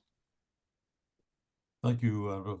I think it's getting close to the time, so I'm going to ask Comrade Murad and Comrade Aman if they want to make brief summing up points. But I'd just like to say one thing. There's not one revolution in history. We talked about the Arab Spring, and we talked about the Russian Revolution. We talked about I can't even remember how many more we mentioned. Greece and the collapse of the Tsarist regimes in Eastern Europe, like Romania and so on. I mean, all of these, not one of them was led by a conscious Marxist leadership. And the question is, that revolutionaries need to train themselves and focus themselves and steep themselves in the struggles of the working class, both historically and currently, in order to prepare for those opportunities which will come from outside their immediate initiative. And that's the purpose of Workers' International Network, among other organizations too. The reason we're meeting every week to discuss these issues and to focus on country after country after country is precisely to see how we can prepare ourselves theoretically and politically and in our whole perspective and understanding of the situation, of how we can prepare ourselves for the revolutions that are coming and that are inevitable. And I think in relation to Iran, it's very clear that this is a regime which is tottering. It's a regime which is going to fall with an almighty crash sooner or later, but probably quite sooner. All right, I won't say any more. Andros, is your hands? Is that a legacy hand up, or do you want to add a comment? I'm assuming. Sorry, I forgot to take it down. Okay, all right. Okay, so Murad. Yeah, it's been a very interesting discussion, comrades. So I just briefly say a couple of points on what we have got down to at the end of the discussion. If we look around the world, there are lots of countries in deep crisis. It's part of the international problems of both the capitalist economies in terms of bourgeois democracy and alternatives for sort of neutralizing workers' struggles, demands, and so on. There's a crisis of reformism, where in many countries they can't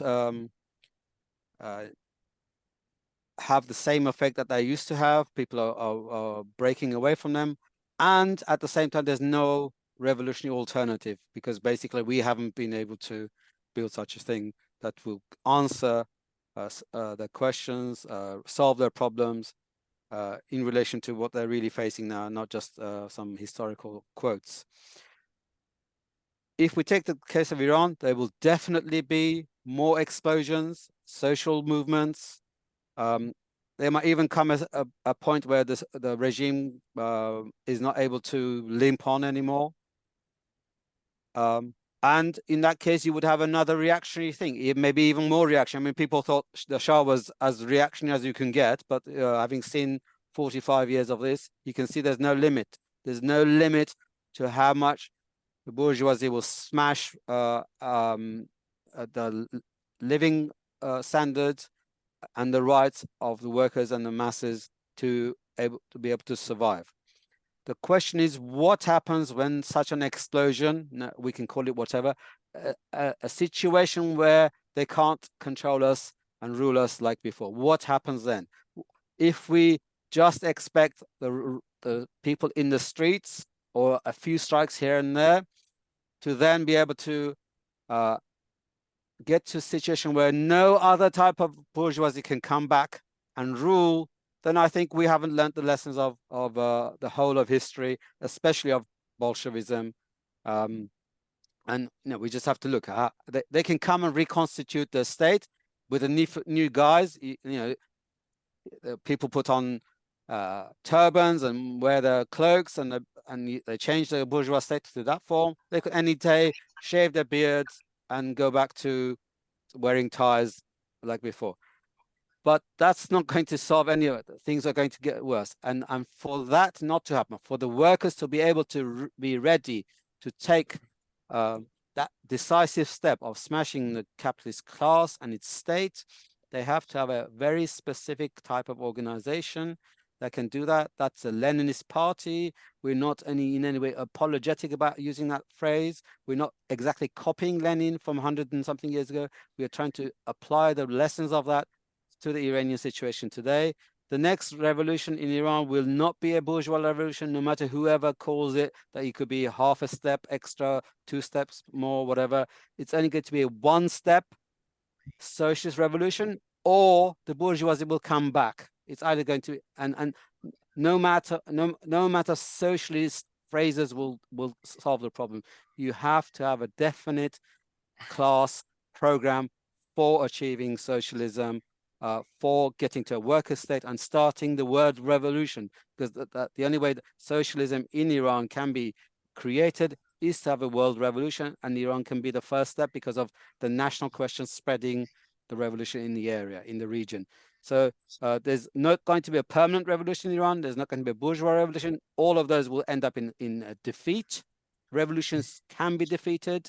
Bourgeois regimes can reconstitute themselves in a new form. Recording in progress. The only way to do that is to have a workers taking Recording power. stopped. Something happened about the Don't know what recording happened here. there. Sorry, it says it's still recording. Carry Right. on. Okay, Roger. The only way to victory is to have the working class actually consciously trying to seize power to be able to solve not only its own problems, but all the questions, like the national question, women's question, and all the other things that capitalism has not been able to solve. Thank you. Yep, thanks, Murad. I don't think any of us would disagree with that. It's a good note to end on, but Aman. Right. Okay. I think that there are a couple of things which are relevant here. One is with regard to the situation in Iran. Let me just wrap up by sort of making up the main points. Number one, the protests in Iran are continuing and they're not stopping. And the state has no means of actually stopping it. They've tried everything and they haven't been able to. Two, the balance of power has changed. It's changing for the worse in terms of the state, insofar as the Islamic Republic is concerned. Number three, we are seeing growing situation in Iran that during the over a year of protests, the society, and I mean the total society, refused to accept a change from above. And I think that's a major step forward. And that is the problem, the dilemma that bourgeoisie has. The question still remains, is this the last attempt? Of course it isn't. I think Marx was very clear when he said, if you assume bourgeoisie just follows one path, it keeps changing. Of course it changes. Even if you have a socialist revolution, they could actually take you back. They have done it in the past. The question that we have is really this. In terms of building up towards an alternative which would make the best situation for the working class to advance towards the socialist revolution, I think that's the task at hand. What conditions, what situations, what scenarios could we put forward that could actually be the best springboard towards the socialist revolution? And in this path, I think the society has shown once the previous sections do not work together. They've tried to bring in the old monarchists with those who were in the state together. They've got massive amount of medias. It hasn't worked. The society has rejected it. That's one step forward. I think recognizing where we have improved, I think is part of the answer. Second point that we have is that the working class in Iran is not the question of the objective issue. Obviously, it's a question of the subjective ones. But the main thing is that they have got a very, very good position at the moment. From the point of view of in a society that we don't have to say state is bad or we don't have to expose the state. That's definitely in Iran is a major scenario. Number two, I think the issue of women life freedom actually showed a very, very modern approach to what we used to see before. Modern approach from the demand that the rights of women is an international right. Demand that it based itself on equality. They did not allow different nationalities to cover it.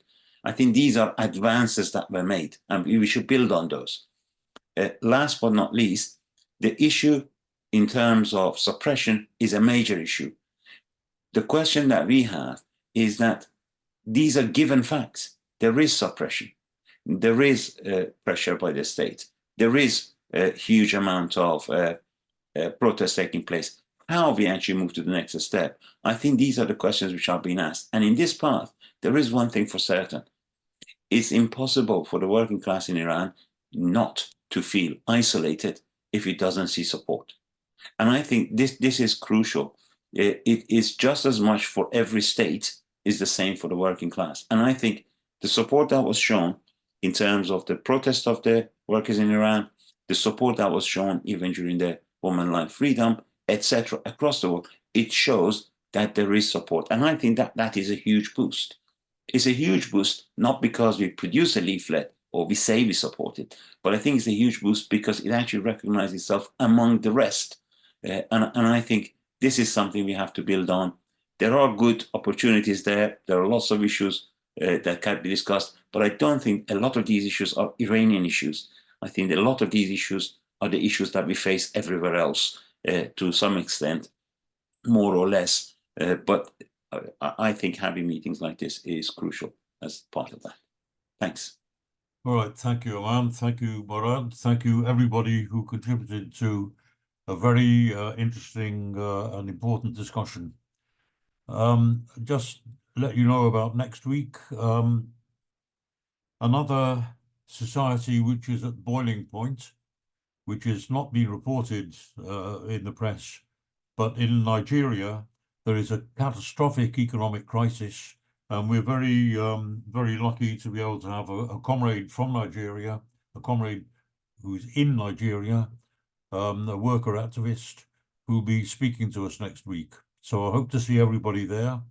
And please tell your friends and your comrades, because I'd like to get to make sure that he has a proper range of communication with, proper audience to hear what is going on and to express solidarity with his struggle. So thank you, comrades. See you next week. Bye, comrades. Bye. Bye. Thanks, comrade. Thank Bye. you. Bye-bye. Bye, Andros. Bye, comrades. Bye.